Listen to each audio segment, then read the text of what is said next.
Today I'd like to talk to you about hands, and I'm always interested in hands. Obviously, I've worked with my hands most of my life, but even at social gatherings, I sometimes wonder what to do with my hands. And you know, I usually just put my hands in my pocket, but you can put your hands behind yourself, and ask my daughters, and that's sort of like at ease.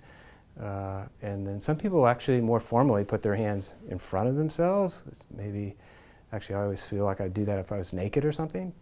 And then sometimes people will cross their hands, and I've always thought that's like putting a fence or something between you and whoever you're with. It seems a bit guarded. And then you know, sometimes people put their hands on their hips, and people have said that sort of, daughters told me it's sassy or something. But football players often do that, sort of getting ready to maybe deliver a forearm or something. And then sometimes people will just stand with their arms at their sides, but that's sort of rare. I think people generally talk with their hands, and there's all sorts of gestures. There's this idea of waving, or when you shake someone's hand, and anthropologists think that that really came from when there were far fewer people and we'd find each other out in the woods. We'd greet each other and say, we don't have a weapon, we want to be friends here. And then there's gestures of the hands. There's the clenched fist, which is usually sort of aggressive sign or something. And then this idea of prayer. And then just simply maybe something that's more open, or a sense of meditation. I think there's a sort of an education, there's actually a bias against the hands. I remember my grandfather when I was much younger and I was really getting involved in clay, and he was sort of wanting me to paint. He kept saying, why don't you do paintings? And I think in retrospect he really, you know, there's a hegemonic aspect of the eye. The eye is more cerebral. But I wanted to connect more, and I think there's something, I don't think Descartes was right when he said, I think therefore I am. I think we're very much as I feel therefore I am.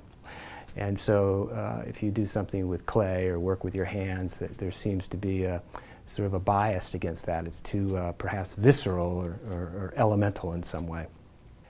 Also, there's all these sayings about the hands in terms of like colloquialisms, and this idea of you touch my heart, or can I give you a helping hand, or boy, you're really handy, or this gets out of hand. And you just sort of drop something. And it seems like we relate to the world in this really physical way, and our hands are very much sort of a connection between the physical world and ourselves. And certainly art, a lot of art is made with our hands, but I think so many things that are meaningful to us, whether it's making a meal for somebody, or the gesture of shoveling snow, or simply just being there for somebody and comforting someone that's maybe ill or in hospice or something, and letting them know you're there.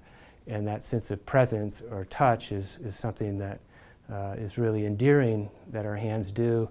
And that happens when we make art quite often. Our hands are involved. So it's more than just the intellect, it's also about feelings.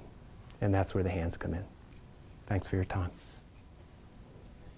Goes down, and you get to say colloquialism.